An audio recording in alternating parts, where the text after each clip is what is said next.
Picture a grand apartment in Paris, in the years when Paris was the most glittering city on earth. High ceilings, gilded moldings, tall windows looking out over a boulevard where the whole beautiful century seems to be strolling past. And in the finest room of that apartment against the wall sits a safe, a great heavy iron strongbox locked and by every account rather serious about being locked. Now here is the thing about that safe. All of France believes it is stuffed with a fortune. Not a comfortable little nest egg, a fortune so vast it barely has a shape. An American inheritance, tens of millions of francs, sealed away inside that iron box, waiting. The most respectable bankers in the country believe it. Lawyers believe it. Dukes and senators and hard-headed men of business believe it, and more than believe it. They have lent enormous sums of their own money against it, year after year, on the strength of what is supposedly inside. And the woman who owns the safe, she is one of the most celebrated hostesses in Paris. She throws the parties everyone wants to be seen at. She dispenses favors and loans and introductions like a queen. Her whole shining life, the apartment, the servants, the standing in society rests, every brick of it on that one locked box and what everyone is sure is waiting inside. There is only one small problem, and it is the whole story. That safe is empty, or near enough. And the day is coming, years from now, when a locksmith's chisel will bite into that iron door in front of a crowd, and it will swing open, and the richest secret in France will turn out to be a brick and a button and a heap of old newspaper. So settle in. Let me tell you about the woman who borrowed a kingdom against a box full of nothing, and kept the whole country believing it for 20 years. I'm Eddie. Hello, come in, sit down. I collect these stories, the great cons, the beautiful swindles, the moments in history when one clever soul talked a roomful of powerful people clean out of their good sense. I've never pulled one myself, I should say that plainly. The nearest I ever came was a scheme my mate Sully and I dreamed up one long evening, which sounded like genius at midnight and like nonsense by breakfast, as our schemes tend to. So I'm not the operator. I'm the fellow in the front row, watching the trick, whispering how on earth is she doing that. And of all the cons I've ever taken apart, this one has a particular hold on me because most great swindles sell you something. A fake painting, a share in a mine that isn't there, a monument the crook doesn't own. But Therese Humbert didn't really sell anything at all. She sold people a locked box and a promise, and she asked them to imagine the rest. And they did the rest of the work themselves.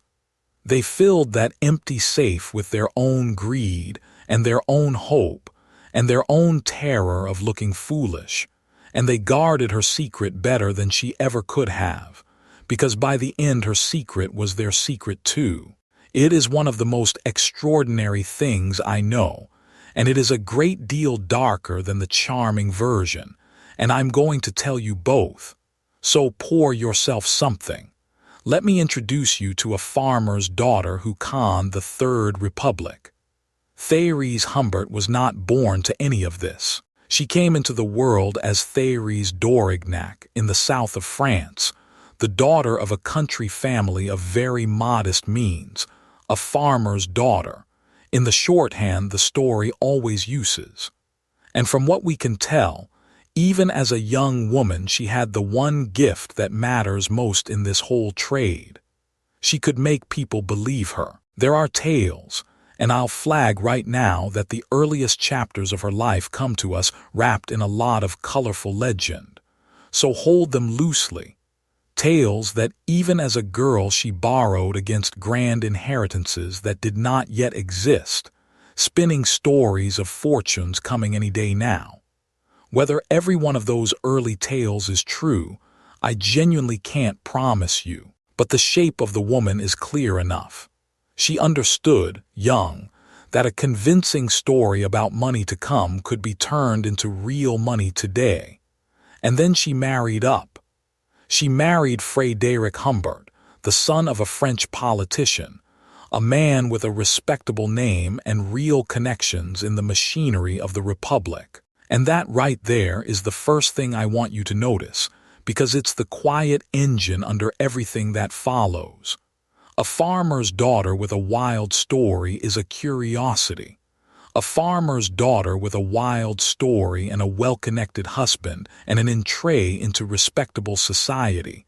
That is a different animal entirely. The name gave her the room. The story would fill it. So here is the story she told. And I want you to listen to it the way her Marx heard it, because the genius of it is in the details. There was, she said, an American. A very rich American named Robert Henry Crawford, a millionaire, an old man, dying. And on a train or by a sict, depending on which telling you get, the versions wander, which is itself a little tell we'll come back to, the young Therese had done this dying American some great kindness. Nursed him, comforted him in his last hours. And in gratitude, this grateful, dying, immensely wealthy stranger had left her an enormous fortune. Millions upon millions. Her name in his will. Now, if the story stopped there, it falls apart in a week because the obvious question is, well, where is it? Show us the money. And this is the part I find genuinely brilliant in the cold way you can admire a beautifully built trap. The money, she explained, was sealed in a safe and it could not be touched because Crawford had other heirs. Nephews. The Crawford brothers, she called them, and I'll tell you now so you're never in any doubt. Those brothers did not exist. She invented them. But in the story, these Crawford heirs were contesting the will, disputing her share, and the whole inheritance was therefore frozen, locked up inside that safe, and inside an enormous, grinding, endless lawsuit that wound through the courts and never, ever resolved. Do you see the beauty of it? The lawsuit was the masterstroke. It explained everything a doubter might ask. Why can't you just open the safe and spend the money? Because it's contested, monsieur. It's before the courts. My hands are tied. Why is this taking so many years? Because these Crawford brothers fight me at every turn. The law is slow. You know how these things drag. The lawsuit was a machine for manufacturing delay, and delay in this business is everything. She never had to produce the fortune. She only had to keep everyone believing it was real and just out of reach, tied up in red tape, coming any day now. And once people believed that, once the bankers and the lawyers and the society hostesses believed there was a mountain of American gold sitting in that safe with her name on it, she could do the one thing the whole con was built to do. She could borrow. Think it through from a lender's chair. Here is a woman who will, beyond any real doubt, one day be fantastically rich. The fortune is certain, it's just delayed by the courts. So if you lend her money now at a healthy rate of interest, you're not taking a wild gamble. You're doing a rich person a small favor and being paid handsomely for your patience. When the lawsuit finally settles next year, surely, the year after at the latest, she'll repay you many times over, and she'll remember which friend stood by her when her hands were tied. Lending to Therese Humbert wasn't a risk. It felt like being let in on a sure thing, so they lent.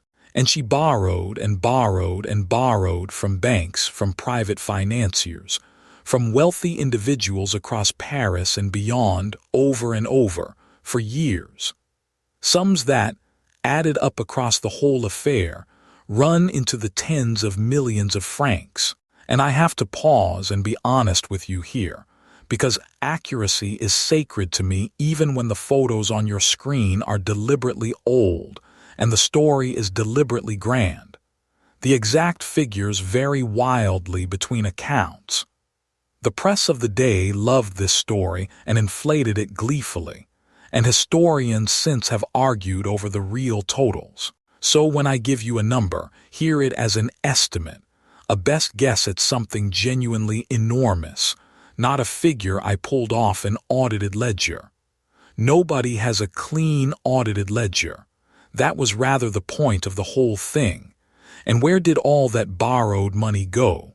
Some of it went, of course, into the life, into the grand apartment and the servants and the celebrated parties, into being one of the great figures of Belle Epoque Paris. She lived like the heiress she claimed to be, and that lavish life was not just indulgence, it was advertising. A woman who spends like she has tens of millions coming looks exactly like a woman who has tens of millions coming. Every extravagant dinner was another brushstroke on the portrait of certainty. But here is the move that turns a swindle into a monster, and it's the part people forget. She used the borrowed money to found an actual company, an insurance business, a life annuity concern, the Rente Viagere. Now sit with what that means. She takes money she borrowed against an imaginary fortune, and she builds a real institution with it. A company that takes in money from ordinary people, small investors, people of modest savings buying an annuity for their old age. And that gives her two monstrous new things. It gives her an air of solidity. Look, she's not just a society heiress, she's a woman of business. She runs a real firm with real offices. And it gives her a fresh river of other people's money flowing in the door. The con had started eating outward from the bankers who could perhaps afford it to ordinary savers who absolutely could not. Hold on to that. We're going to need it when we count the cost. And I want you to understand how completely she inhabited the part, because a con this long is not a single clever lie told once. It is a performance held without a single night off for 20 years. Her salon became one of the places in Paris. To be received by Madame Humbert was to have arrived. Politicians came. Financiers came. The clever and the fashionable came, and each one who came lent the next one confidence, because surely all these serious people couldn't all be wrong about her. That is the quiet machinery of every great swindle, by the way. The mark reassures himself by counting the other marks. Look how many important men trust her.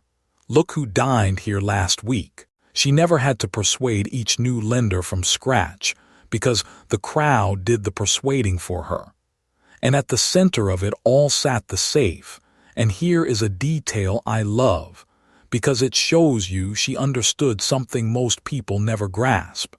She did not hide the safe away and merely talk about it. By the accounts we have, that strongbox was a piece of theater, spoken of, gestured at, part of the legend of the house, the sealed treasure at the heart of the great heiress's home. A thing you talk about incessantly and never, ever open takes on a weight that no ordinary object has. The safe wasn't storage. It was a prop, the best prop in the history of confidence tricks, and the strange truth is that its power came precisely from staying shut. An open safe is just a box with some money in it. A sealed safe, forbidden by a lawsuit, guarding a fortune too vast and too contested to touch, is a cathedral. She kept it shut, and let everyone's imagination build the cathedral for her. But that leaves the question that must be nagging at you, the same one that should have nagged at every single person in this story. For 20 years there is a safe, sitting right there, and inside it, supposedly, is the answer to everything. So why, in 2 decades, did nobody simply insist that the wretched box be opened? And this is the heart of it. This is why I keep coming back to Therese Humbert when I could be telling you about stolen paintings and sold monuments. Rule 1 of any con, my friend. You never sell a person a lie. You find the truth they are already aching to believe, and you hand it to them, and then you get out of the way and let them convince themselves. Therese never had to force that fortune down anybody's throat. The bankers wanted the fortune to be real because they'd lent against it. The lawyers wanted it to be real because they were being paid handsomely to manage the endless case. Society wanted it to be real because they dined at her table and taken her favors and told their friends they were intimate with the great heiress. By year 5, by year 10, half of respectable Paris had a stake in that safe being full. And that is why nobody opened it. Not because they couldn't imagine it might be empty, but because, somewhere underneath, a lot of them were afraid it might be and could not afford to find out. Picture being the banker who has lent a fortune against that inheritance, whose whole institution now leans on it. Are you going to be the one who marches in, demands the safe be cracked, and possibly detonates the very thing holding up your loans? Of course not. If the safe is full, you've insulted a future multimillionaire and made a powerful enemy for nothing. And if it's empty, you've just destroyed yourself in public with your own hand. So every single one of them, for their own private reasons, quietly preferred not to look. The lie survived because too many powerful people needed it to survive. They weren't her victims exactly. By the end, they were her accomplices, guarding the empty box for her because their money was in the story too. But a con like this is a treadmill, and it only runs one direction, and it only speeds up, because those loans came due. Interest had to be paid. Old debts had to be settled, and the only way she could settle an old debt was to take on a new one, borrowing from a fresh lender to quiet an impatient old one. Every year the pile of debt grew, and every year the fortune in the safe had to keep looking big enough to cover all of it, and more. It was, underneath all the chandeliers, an exhausting, relentless, ever-expanding juggling act, and part of me is almost tired on her behalf just describing it. She wasn't lounging on an imaginary fortune. She was sprinting every day for 20 years to stay one step ahead of a reckoning she could never actually escape, only postpone. And postponement always runs out. The cracks began to show around the turn of the century, in the years just before 1902. Some of the lenders had grown tired of waiting. Some began to want their money back rather than more promises. There were legal challenges, questions raised in the press, skeptics who'd never quite swallowed it starting to say so louder. The endless lawsuit that had explained away 20 years of delay was beginning to look less like a delay and more like a wall she was hiding behind. And the one question she had deflected for 2 decades, well, can we please just see inside the safe, was finally being asked by people she could not charm and could not put off and could not outrun. And so we come to it. 1902, the day the safe was opened. It came by order of the court, the thing she'd spent a lifetime preventing, finally forced. And I want you to imagine the scene because it is one of the great moments in the whole history of swindles. A crowd gathers, officials, lawyers, creditors, the curious, the press, because by now this is a national sensation, the safe that holds the fabled Crawford fortune, about to give up its secret at last. 20 years of Paris society, of loans and lawsuits and whispered certainties, all of it about to be settled by a locksmith and a chisel. Every person in that room has spent years imagining what's inside, and they open it, and it is empty. Not quite literally bare, and here the legend has had a wonderful time, so let me flag it clearly. The famous story is that the great safe held a brick and a button, or an old newspaper, or a few worthless trinkets, essentially nothing. Different accounts give different comic contents, and I suspect the press embroidered the details for the sheer glorious symbolism of it, so I won't swear to you exactly what the anticlimax was. But the essential fact is not in dispute and never has been. The fortune was not there. It had never been there. Tens of millions of francs, the certainty that had propped up banks and dazzled society and swallowed the savings of ordinary people for 20 years. And behind the iron door, nothing worth the name. A whole kingdom of money, and it turned out the vault at the center of it held junk. And think, for a second, about the silence in that room. All those years of certainty, all those loans and dinners and knowing looks, all those men who told their colleagues they were close to the great heiress, collapsing at once into the plain, humiliating sight of an iron box with nothing in it. Every person who had lent against that fortune, every saver whose money had gone into the grand machine, every clever fellow who decided it was easier not to ask. They were all in that moment looking at the exact size of their own willingness to believe. The safe didn't just expose Therese Humbert.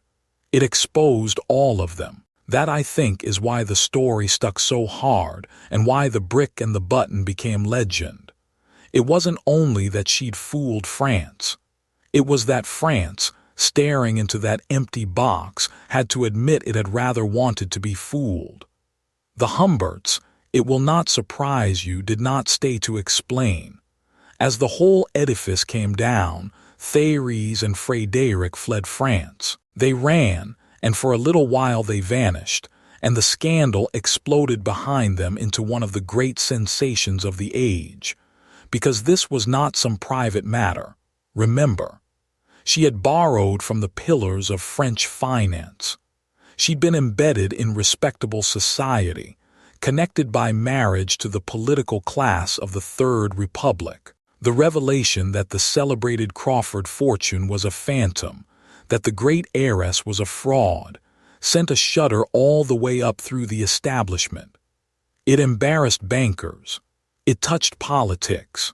People asked loudly how so many clever and powerful men had been taken in for so long, and the answer, that they'd taken themselves in, was not a comfortable one for anyone to say out loud. But you cannot hide forever when your face is in every newspaper in Europe.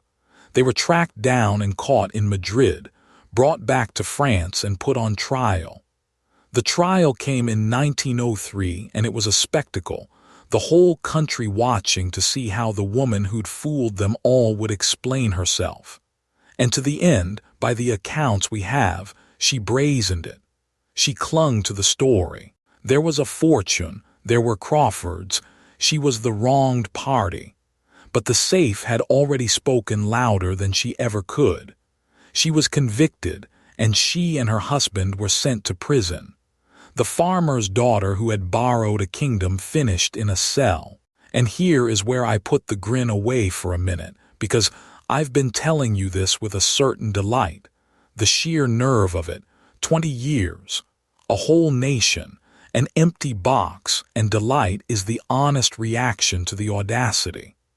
But a con is only a magnificent trick, until you remember there are real people on the other side of it. And this one left a long trail of them. Yes, some of who got burned were bankers and financiers who could, in the end, absorb it, men who'd gambled on a sure thing and lost, and I don't lose too much sleep over them. But the con had grown far past them. Remember that insurance company, the annuity firm built on borrowed money. Remember the ordinary savers who'd put their money into what looked like a solid business run by a woman of unlimited means. When it all came down, it wasn't only the rich who bled. There were people of modest savings, people who'd trusted a respectable-looking institution with the money meant to keep them in their old age, and some of them were ruined, quietly, unglamorously, off to the side of the sensational headlines. The papers had enormous fun with the brick and the button. They had rather less to say about the small people whose futures went into that empty safe along with everyone else's certainty. She didn't strike a clever blow against the greedy and the powerful. She built something that fed on everyone within reach, and the people least able to lose were in there too. Both things are true at once. The audacity really is dazzling, and the wreckage was real. I'd be a poor guide if I only showed you the fun half. And because I'd rather you left this a little harder to fool than you arrived, let's talk about the tells, the things that, looking back, should have stopped it cold. Not so you can run a con, so you can spot one, because the exact same shapes are being used on people right now in your inbox on your phone. The first tell is the one that runs through all of it. The fortune was always just out of reach. Always coming, never arriving. Real money you can point to. It has a bank, a statement, a form. The moment someone explains that the wealth is enormous but frozen, tied up, contested, sealed, available soon, any day now, held back only by some conveniently endless legal tangle, your ears should prick up, because that structure exists to do one thing: to let them borrow on a fortune nobody can ever check. The second tell is the forbidden proof. The one thing that would settle everything is always the one thing you're not allowed to do. Don't open the safe, it's before the courts. Don't call the bank, they'll ruin the deal. Don't tell anyone, it's confidential. Whenever the single simple act that would prove the whole thing true is somehow off limits, ask yourself gently who that rule really protects. And the third tell is the crowd. All those important, sensible people can't be wrong except that they can, because half of them are only trusting it for the same reason you are, because everyone else seems to.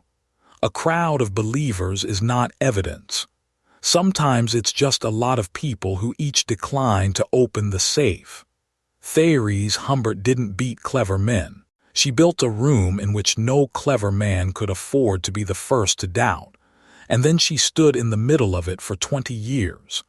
Now here's why this one truly gets under my skin, long after the fun of it fades.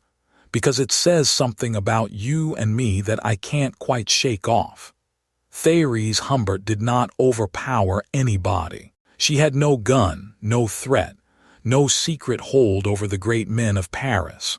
All she had was a locked box and a story, and the deep, human unwillingness of people to open a box they'd rather believe was full. Every person in this story had the power, at any moment, to simply insist on the truth, to say, "Before I lend you another franc, before I dine at your table again, before I stake my name on this, let us open the safe." Any one of them could have ended it in an afternoon. And for 20 years, not one of them did, because looking might cost them, and hoping felt so much better. And before you feel too superior to a roomful of Belle Epoque bankers, don't. Because we all have a locked safe or two in our own lives that we would really rather not open. The investment that's doing so well, we've quietly decided not to check the statement too closely. The relationship, the business partner, the too good deal that we half suspect won't survive a hard question. So we don't ask the hard question. The whole trick of Therese Humbert wasn't a fortune. It was knowing that a human being, faced with a comfortable belief and an uncomfortable proof, will very often choose not to look. The greedier we are for the belief to be true, the less we want the proof. My nephew, sharp lad, thinks he's far too clever to be caught, nearly handed his savings to a scam last year for exactly this reason. It arrived dressed as a wonderful opportunity, a sure return, everything he was hoping for, and every instinct in him wanted it to be real.